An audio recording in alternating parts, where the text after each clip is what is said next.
É muito forte esse período com o estudo do corpo, tá? Eles começam a fazer, e aí era proibido, claro, mas escondido, eles abriam os corpos, né, já mortos, enfim, né, óbvio, e faziam análises, né? Os estudos da anatomia tiveram grandes avanços nesse período, embora tenham sido feitos de forma clandestina, né, porque não era permitido isso, mas teve grandes avanços, então, da anatomia, da medicina em função desses estudos. Já tinha uma ideia de se incentivar a atividade física buscando a saúde do indivíduo, tá? E ainda era muito forte esse dualismo, essa oposição entre corpo e alma, tá? Como duas coisas separadas.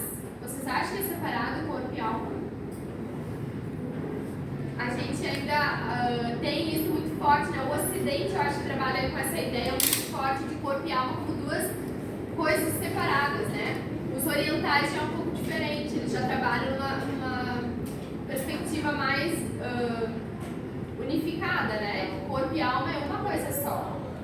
E isso aqui então vem desde lá, né, da Idade Média e Idade Moderna, enfim, desde a Antiguidade que já se via muito essa distinção entre corpo e alma. Bom, aí vem a Revolução Industrial, né? E aí a gente começa a ver o que acontece com a Revolução Industrial.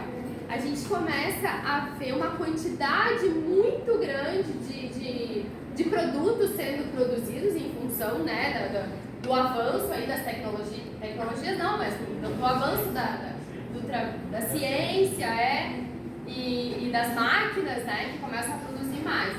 E aí a gente começa a mudar um pouco a visão que se tem. Porque antes era o trabalho manual, o trabalho minucioso, né, tu fazer uma coisa de cada vez, e aí tu começa a ter produção em série, né? Então isso muda toda a lógica de mercado e toda a lógica da sociedade. Muita coisa muda em função disso. Passa a ser um trabalho em que a criatividade ela não é importante, né? E baseado principalmente na repetição de gestos. Por quê? Porque o trabalhador ele precisa só fazer sempre aquela mesma ação, né, para produzir aquele produto, né, e a máquina ajudando, enfim. E aí a gente começa a ter um corpo que ele não precisa ser criativo. E aliás, é prejudicial se ele for criativo. Ele precisa então ser oprimido e manipulável. É melhor um cidadão assim do que um cidadão que quer ser criativo, quer criar, quer, enfim, explorar, né? Do que aquele que faz sempre a mesma coisa, que baixa a cabeça e trabalha, baixa a cabeça e trabalha, baixa a cabeça e trabalha. Eu acho que a gente tem muito isso ainda hoje, né? E aí o que acontece? Os movimentos corporais passam a ser regidos por uma nova forma de poder, o poder disciplinar. Alguém aqui de repente já estudou Foucault, então, quem é da pedagogia, né? E Foucault fala muito isso, né, do poder disciplinar, né? Que então começou a vir lá no período da Revolução Industrial, né? Que é essa ideia de tu tornar tudo igual, né? Disciplinar os corpos para eles fazerem a mesma coisa. E essas novas tecnologias de produção em massa, então, desencadeiam um processo de homogeneização de gestos e hábitos, porque isso é bom para o sistema capitalista, né? Para a produção em massa. E então começa a educação do corpo, a educação dos hábitos, então tornar todo mundo igual. Só que isso não é só importante para o cidadão produzir. Tu precisa desse cidadão que tem essa homogeneização de gestos para produzir, né? Mas também para consumir. Porque eu tenho uma produção em massa, eu preciso de um consumo em massa. Então eu preciso produzir consumidores em massa. Então é interessante que eu tenha cada um pensando de uma forma diferente e buscando coisas diferentes, ou é melhor eu ter pessoas pensando igual, querendo as mesmas coisas, buscando as mesmas coisas? Para o sistema capitalista é melhor assim, que todo mundo pense igual, e faça igual, e queira igual, e enfim, viva igual, né? Uma homogeneização de gestos e de cultura de tudo, né? Então a gente vê aqui, por exemplo, ter saúde, porque eu preciso ter saúde para trabalhar, né, para eu produzir, mas eu também preciso dos padrões de beleza e padrões de tudo, né, de padrões, enfim, para eu consumir. Isso a gente vê nos dias de hoje? Ou cada um aqui tem um padrão de beleza que é baseado na sua verdade, nas suas crenças? Na expectativa, sim. Na expectativa, sim, mas na realidade, né? Na realidade, eu mesmo que em princípio tenho essa discussão. A gente teve essa discussão, né, na aula? Eu acho. Acho que sim. 9, 10 Mas acho que eu não trouxe o texto, mas sim. 10 horas. Mas é isso, né, gente? É a busca pelo padrão de beleza, ou seja, é muito mais prático ter esse consumo em massa. E nos dias de hoje? Os homens e seus corpos são vistos apenas do ponto de vista econômico, como eu disse, o corpo produtor e o corpo consumidor. Na lógica da produção capitalista, a instrumentalização do corpo fez-se necessária. Então, para a gente contribuir para a permanência, né, do sistema capitalista na nossa sociedade, era necessário que isso acontecesse. Assim, a visão que se tem do corpo na sociedade atual, ela é utilitarista. O corpo ele é utilizado para servir a lógica capitalista de trabalho e consumo. Querem acrescentar, gente, mais alguma coisa? Vamos interrompendo, tá? A valorização da imagem corporal na sociedade contemporânea tem causado diversos distúrbios relacionados à autoimagem. Dietas, cirurgias, anabolizantes, distúrbios alimentares, engenharia genética, situações que denotam insatisfação com o corpo, reflexo da imagem veiculada pela mídia. Então, isso é muito presente na nossa sociedade, né? Eu acho bem interessante que o texto fala também que a mídia, né, tem todo um trabalho para manipular nossa mente, e eu acho legal ali que o texto fala que eles trabalham com os nossos medos mais profundos, né? A questão do medo da morte, o medo do envelhecimento. Isso é muito forte na nossa sociedade. As pessoas não... É feio envelhecer. Verdade. Imagina Virou que... feio perguntar a idade, né? É feio perguntar a idade. É uma Sim, ofensa. É uma ofensa. Viu? Elas não perguntaram a idade. Poucas pessoas querem assumir, né? Sim. Cabelo branco, uma aqui, uma ali. E agora tem uma tendência até assim de assumir o branco. Mas é uma moda. É um padrão. Se Mas fosse... infelizmente é passageiro, né? Exato.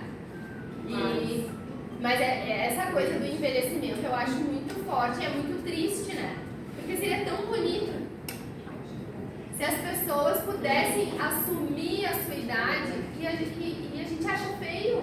A gente não vê fotos de idosos, a gente não vê os idosos sendo Poucas propagandas, né? Enfim, saindo, indo pra rua, se maquiando, se sentindo bonitos. Não, parece que é sempre uma postura mais escondida, mais, né? Isso, oprimido, né? E aí... Estando os ônibus tudo na frente, né? Na rua, né? Por que será que a gente tem essa visão, né, do idoso na nossa sociedade? Eu penso numa explicação, assim. Porque o idoso ele não está de acordo com o sistema capitalista. Ele não produz mais. Então ele não serve mais para o sistema. É descartável. É descartável, né? Tipo, não serve mais, então, né? Não preciso mais dele, então não serve para nada e não vou direcionar as campanhas de mídia, enfim, para o idoso. Vou para quem consome e quem produz, né? Pior do que não produzir é que não consome. Está voltando isso do idoso, quando aparece a mídia, o idoso bonito, o casal bonito, que consome. É isso que ela se vê no idoso. Sim, é bem isso, né? Não é só o não produzir, é o não consumir também. Ou consumir menos, né? Não ser a parcela mais importante para o consumo, né? Mas essa lógica está mudando, né? Tanto é que hoje em dia já se tem toda uma valorização, por exemplo, o idoso que trabalha, a gente não viu notícias, fulano com 90 anos trabalhando, olha que maravilha, né? Mas nessa perspectiva de se tornar útil. De se tornar útil para o sistema sistema capitalista, né? Do idoso que está estudando, está se formando aos 70 anos. Olha que bonito, que importante é isso. Importante para quê? Muito obrigada. Pra Né? quê? Muito obrigada. Por que não mostra o idoso curtindo a sua velhice? Curtindo a sua aposentadoria, né? Porque Deus já trabalhou o que precisava trabalhar, já contribuiu para a Porque ela não se sociedade. aposentar mais. Agora É outro assunto, mas só deixando claro. É. Não tem mais como. Morreremos trabalhando. É muito complicado isso, é muito triste. Vagabundo. Se não quer trabalhar, vagabundo. E fora também essas questões, né, de cuidados com o corpo, que passou do limite da saúde, né? Não é o cuidado do corpo pela saúde, é o cuidado do corpo para atingir um padrão de beleza, né? Porque o que a gente vê é muito mais isso do que, até porque as pessoas fazem coisas que não é saudável, como se submeter a cirurgias, enfim, né? Pelo padrão de beleza. Não estou aqui criticando, tá, gente? Se alguém quiser se submeter, né? Se é pensando no seu bem-estar e se está bem consciente de que esse bem-estar é para si, se satisfazer e não satisfazer o outro, que eu acho que isso acontece muito, tá? Porque os outros acham bonito, porque os outros... Não, é eu comigo mesmo. Mas é que eu não estava falando, é o capitalismo estético padronizante. Né? Sim, sim. Todo mundo com o mesmo rosto, com a mesma boca, com o mesmo Gente, olho. é incrível, as pessoas são muito parecidas, Isso. né? Coisa bem esquisita. É muito né? Aí a harmonização facial, né? Ali, Sim. cara, assim, ó, na farmácia, as mulheres. Perde a Todo própria mundo com o mesmo identidade, formato, né? com Eu a mesma acho. boca. É uma coisa chocante. Estético padronizante total. Negócio do capitalismo. O capitalismo quer vender, quer vender aquele Sim. produto. vender- E quanto mais igual, né, as pessoas mais consumem, né, Eu ia falar alguma coisa, eu esqueci agora. Mas tem muita coisa pra falar disso.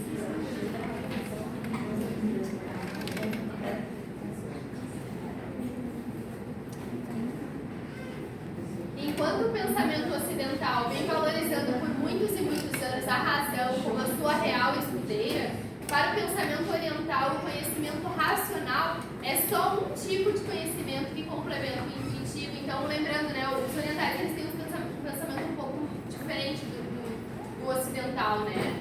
Então, essa coisa do não separar corpo e alma, né? Aqui a gente tem muito isso.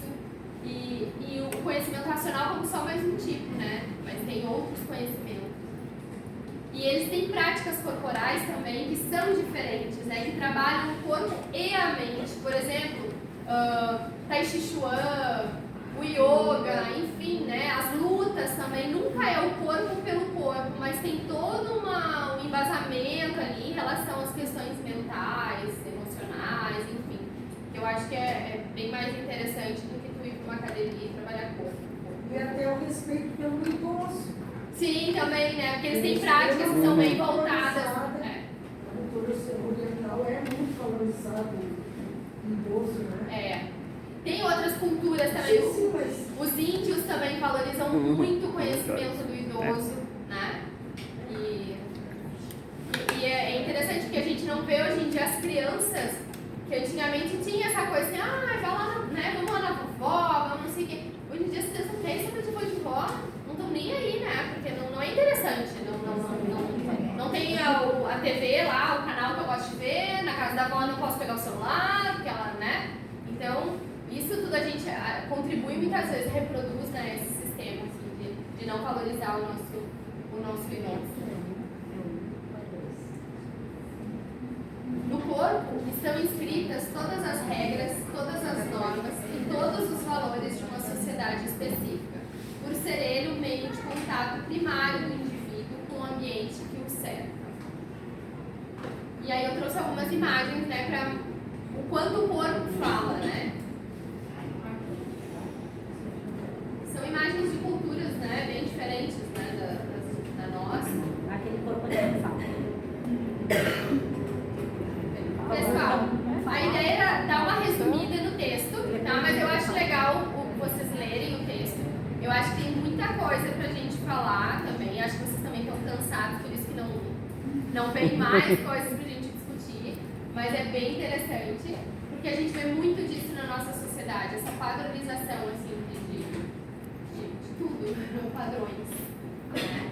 E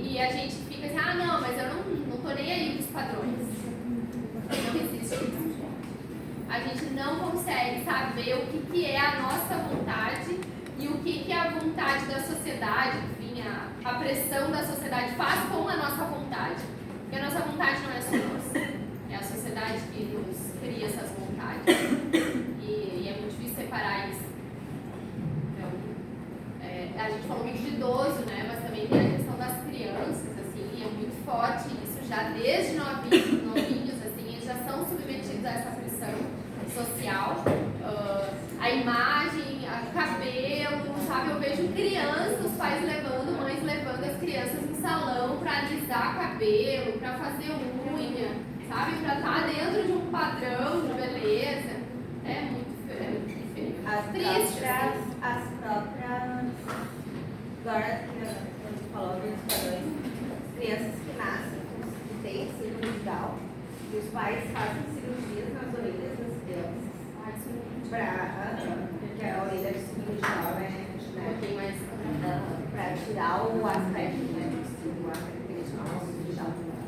Mas dos padrões das próprias comemorativas, né? Sim. Porque, dependendo da religião, a pessoa não comemora.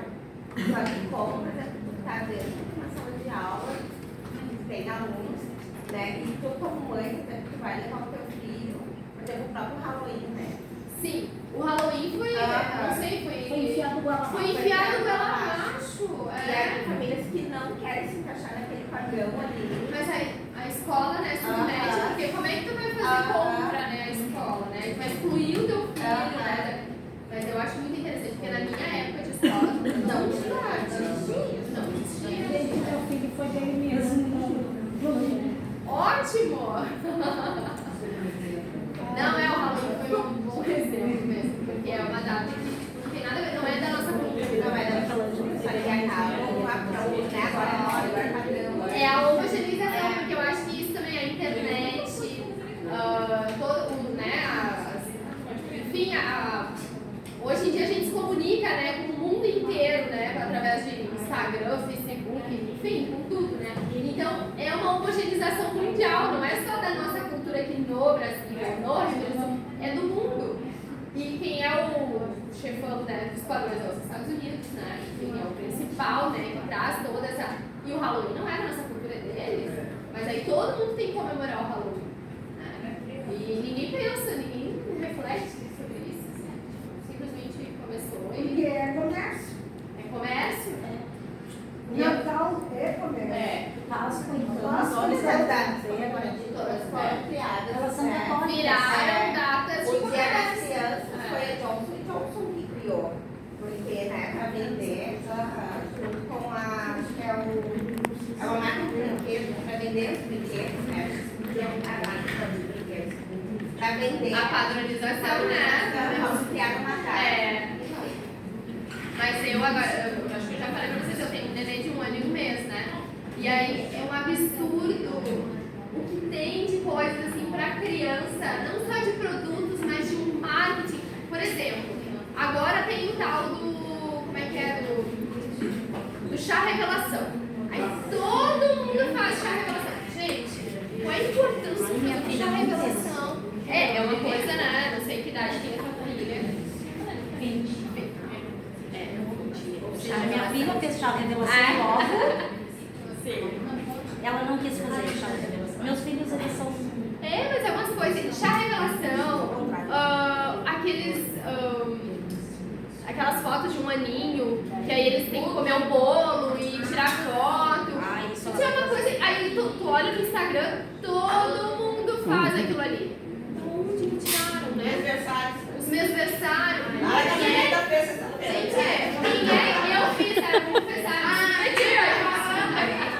Não, olha só, eu vou pautar isso, porque a gente fez, eu e a minha filha, a gente faz o mesmo aniversário do Raul para ele, porque a gente viu que grande parte das crianças que fazem o aniversário, chega no aninho, não fica aquela criança com medo de cantar parabéns, de se esconder. Isso foi só por isso. Tá. Só por isso. Mas a minha família é uma Não, eu fazia o Davi, eu fazia só eu, meu marido e as pecinhas, né? A gente tirava as coisinhas.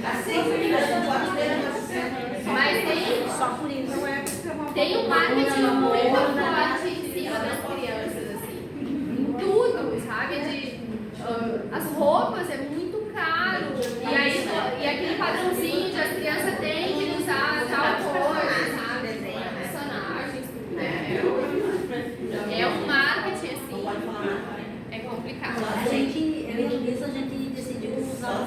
choro no Raul.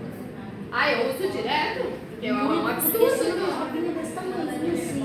E Tênis, um mês ela deixa de começou a servir. usar. Meu Deus do céu, tênis é R$80, um tênis de neném. Aí ele não tem. É bem complicado isso. E fora para os adultos também, que tem milhões de coisas aí que a gente poderia, né, enumerar aí de padrões, né? Que a gente segue e às vezes nem questiona, né? Eu sempre brinco, quando eu dou essa aula com os meus alunos também do ensino médio, eu digo assim, quem é que disse que a gente não pode vir, por exemplo, de biquíni pro campus? Por que não pode? Quem determinou? Que regra é essa? Da onde que surgiu? E por que na praia eu posso usar biquíni e não é nada estranho, diferente? Quem é que diz? Agora, numa cidade, por exemplo, que tem praia, como o Rio de Janeiro, aí eu posso andar de biquíni, mas numa cidade como Porto Alegre, que não tem praia, eu não posso andar de biquíni. Mas aí na praia, mas no centro da praia fica estranho andar de biquíni, mas na beira da praia eu posso andar de biquíni. Então é umas coisas assim que a gente faz e reproduz, mas ninguém sabe. Ninguém questiona. E a gente vai achar um absurdo se alguém chegar aqui de biquíni. A gente vai, meu Deus, que horror, que vergonha, como é que teve coragem? Nada. Vamos marcar um dia de vir todas de biquíni, então. Não, eu sempre digo, não, gente, não é isso que eu tô, depois vou dizer os pais vão me, né? Não, ou então, tá, biquíni pode, mas calcinha e sutiã não pode. Qual é a diferença? Qual é a diferença, né? Mas aí uma coisa pode, outra coisa não pode. A mesma coisa os meninos, andar de cueca, andar de sunga, de cueca, né? De sunga pode na praia, de sunga não pode aqui, enfim. É umas coisas assim que a gente simplesmente faz, não questiona, só reproduz e acha, e aí a gente critica. Porque se a gente vê uma menina de short muito curto, a gente vai criticar. Muitos vão, outros talvez já não. Mas muitos vão dizer, meu Deus, mas isso é roupa de andar na sala de aula, no colégio. A maioria vai criticar, vai dizer, não pode, que horror. E aí já vai fazer 1000 preconceitos sobre a pessoa, né? Então eu acho que a aula hoje era para trazer um pouco isso, assim, e a gente, toda vez que, antes de pensar qualquer coisa, vamos refletir. Vamos refletir o que é a gente pensando, o que é a sociedade que colocou na nossa cabeça. É difícil, porque são ligadas, né? Não tem como separar isso. Mas antes de apontar o dedo, de falar sobre a cultura do outro, porque a gente está falando aqui de culturas, né? Eu trouxe as imagens, culturas muito diferentes. Mas de uma família para outra também tem culturas diferentes, tem hábitos diferentes. E a gente critica, a gente aponta, a gente fala mal, a gente fofoca. Então vamos ter cuidado, assim, vamos respeitar.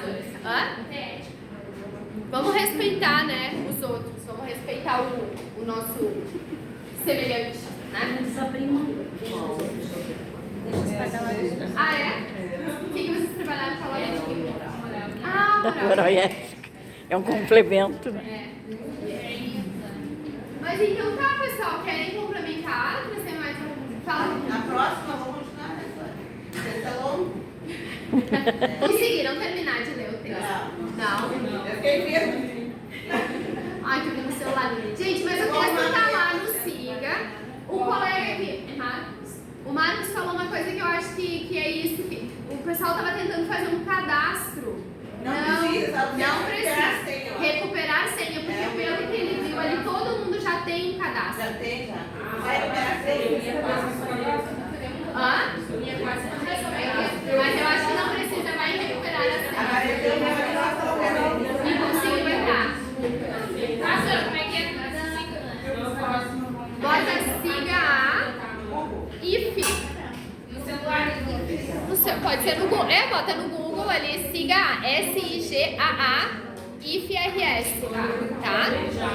Vai no segundo que aparece, que é mais fácil de entender.